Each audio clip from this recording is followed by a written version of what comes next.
Rim Jepun yang spek dia lebar gila guys.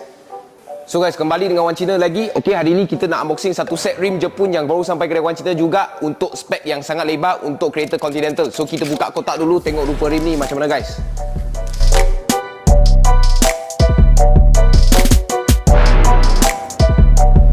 Okey guys, inilah rupa rim dia, rim Race G025 daripada series box racing. Okey, rim ini adalah rim forged dan juga hari itu Wan Cina baru saja review untuk 20 inci kereta BMW 5 Series G30. Okey, ini adalah versi 19 inci untuk kereta G30 juga. Okey, kita boleh nampak rim ni sangat-sangat special, sangat-sangat simple. Okey, 5 batang saja, nampak macam corak BBS tapi bukan corak BBS. Okey, sini dia ada lagi kosong-kosong punya tempat, memang susah nak buat sebab kalau rim lain buat senang dia patah. Okey, memang sangat special untuk rim ni, dia rim forged paling ringan dan juga paling tahan.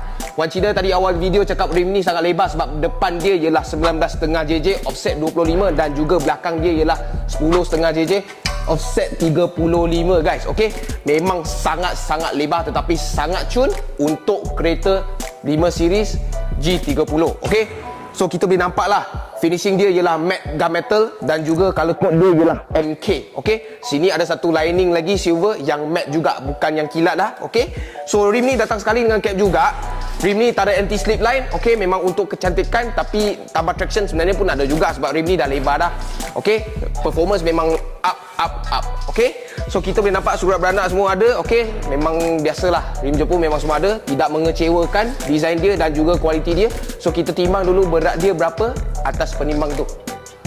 Okay guys, kita boleh nampak berat dia ialah 9.95 kilo sahaja untuk 19 inci. Bayangkan 19 inci lebar macam ni, berat dia baru berapa? Okey, untuk yang depan pula dia beza 0.35 kilo saja juga, 9.6 kilo saja. So dua-dua depan belakang rim ini dia tak sampai 10 kilo. Bayangkan original BMW dah berapa berat. Pasang ini lagi sedap, lagi cantik dan juga performance memang semua naik. Okey, so itu saja untuk video kali ni. Kita nak review sikit 19 inci yang ready stock dekat kedai Wan Cina baru sampai. Okey, nak cari ni boleh datang cari kita orang lah. Okey, so kalau korang suka video kali ni, tolong like, share dan komen dekat bawah apa yang korang nak tengok seterusnya. Macam biasa, cari rim, cari Wan Cina. Thank you guys.